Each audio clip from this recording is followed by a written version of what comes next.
Hello and welcome to my next lecture. In this lecture, I'm going to cover some of the ways that you can have your manufacturer's private label or brand your products, where you can actually get that branding done, and why.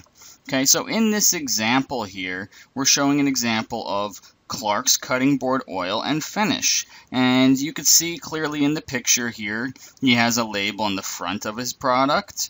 And also, if you check, he has it on the back of his product. And the great thing about it is he has his FN SKU right there on the back. You could either put that, which is basically your Amazon seller identification number in a barcode format, or you could put your barcode on the label on the back there. You can see he even has his website address there. So it captures, it's like a 2-for-1 deal. He basically doesn't have to put an additional sticker now on his product, and he also gets to label his product with a relevant product label, which has the directions for use, a little bit about, Clark's cutting board oil, all of that, all in one. So it's a great way to do product labeling, okay? So here's another company here called StarPak Home. And they are a private label product company, and you can see here they have a box, okay, and they had the box made, and you can see what kind of things that could be done for the box and the product itself. So you can see on the product they have their little logo, the StarPak Home logo, on the end of each one of their the stems of the product there. And then the box has StarPak Home right across the top, and then it's really just a basic box. So this is the kind of thing that you're going to see quite often on Alibaba. You're going to have the opportunity to brand boxes or products if you want to, or what have you. So, they're going to give you limited space. They're going to say, hey, you have X amount of centimeters by X amount of centimeters. You can have your brand's name and or logo in that area. Can you supply, your logo to us in, this format in this size? And or your brand name or whatever you want to have included. So they'll give you the specifications, basically telling you how much room you have. Maybe if it's a box like this, they could say, hey, this is what the standard box looks like. If you want to change anything, you need to tell us now. Say you made a custom bundle and you didn't even have these 5 pieces in there. You had different pieces. Well, obviously you don't want to show a picture with the 5 pieces that you don't have. So maybe you have a custom box and you show 6 pieces and you put an image of another piece in there or whatever it is. So they'll tell you what the specifications of the box can be and then tell you the format and the size that you need to supply that information to them back in. Okay, so what do? Well, I use somebody from Fiverr, and his name is Mr. Logo. We've talked about him before. He does great work. He'll do, work for stickers, label design, your logo, whatever it is. So you just tell him the specifications, as in the sizing, the format of the file, like vector format or, a PDF, whatever it is that you need. Tell him the format of the file, the size, if you need a certain amount of pixels by a certain amount of pixels, like if you're doing like the Amazon logo and it's like 30 by 100 pixels or something like that, tell them.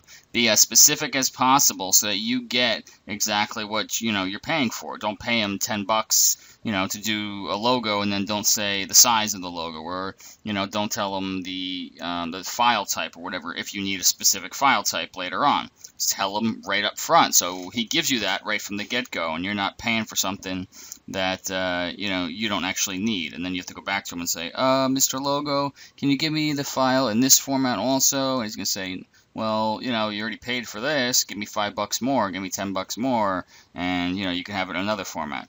I mean, if it's not a big deal, obviously he'll just do it, but in many cases, if he's doing more work, you're going to be required to pay him more. So, I'll never make that mistake again. I made that mistake a long time ago. I wasn't specific enough, and I learned my lesson, and, I had to pay an extra couple dollars for another file. So just be specific as possible, and you'll never run into that with, this person or with anybody. That goes for any subcontractor or person that you have do work for you. You need to be specific so they know what you want. They can't read your mind, okay? So you need to tell them.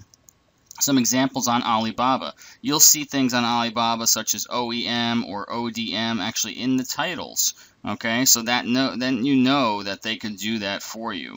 An example on one of the product listings on Alibaba, you could see the packaging right here. So you could see that you could customize this area. It says oven safe, and it says it in other languages also. So obviously you can change around any of that there. They're showing that as an example. They're showing an example as a blister pack. So what could you do here? Can you design any of that here as well? So that's also good to know. Okay. So having that information, being able to come to Mr. Logo or whoever is great.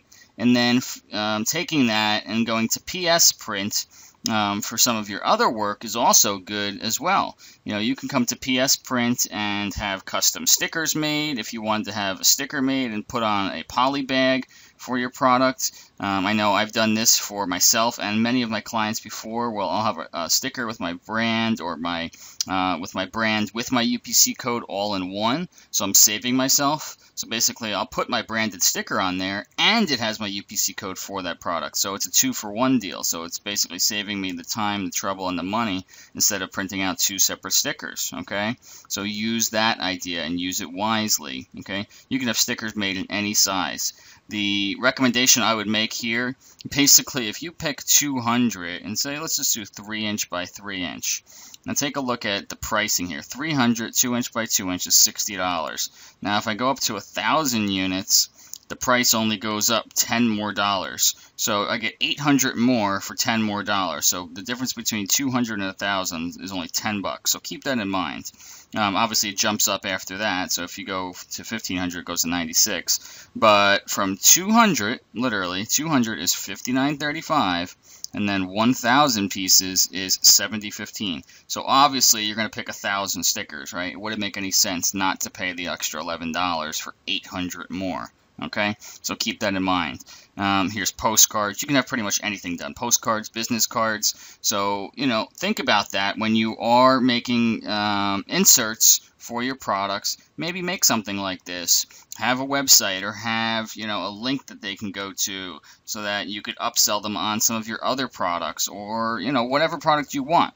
So have, super URLs or have QR codes that go to a video, so maybe you have a product that needs demonstrational videos and you have the QR codes that take them to each of those videos. Or maybe you make instructional videos in another way. You just want to show them, your YouTube channel, something like that. Put that information on a postcard or a business card. That's really cheap to do as a business card. I mean, you can make those for nothing. Standard business cards, literally, you can make thousands of them for really nothing. Standard business card, you could choose color front, blank back, and you could pick 2,000 of them and have it done for $55. That's pretty good. You can't really beat that. 5,000 you can have done for $90. So, it gets to be very inexpensive. So think about that kind of stuff when you are going to do some marketing for your product. Think about the different ways that you can do it. A business card doesn't only have to be used in the traditional form as, a business card like, hey, this is my name, such and such. You could use it for information. I've used this before and put instructions for a product right on it. I just put the instructions just written right across, like, or the directions for use right across. So, just use it as a piece of paper of this size if you have to. Okay, so think outside the box sometimes when you're branding your product, packaging, your inserts, creating anything to do with your product packaging design, in that makeup of your product. So whether you are doing it or you're having the manufacturer do it, think outside the box, use some of the tools that are there for you, like PS Print, like Fiverr, that sort of thing. There are people out there that will help you, and then you have to help yourself. So be smart about it, okay? So that's all I have for you for this video, but if you haven't learned anything else, just know this. Stick up for yourself in terms of what you need to get done for branding your product. So, whether it's you use Mr. Logo or you use PS Print, use the tools of the trade that are out there, or use the manufacturer to get done what you need done for your product. Don't be shy about what you need done. Make sure you say what it is, spell it out, be clear to no matter who you're speaking to. Just be clear about what it is that you want, and you'll get those results. Okay? So thanks for watching. Stay tuned for more.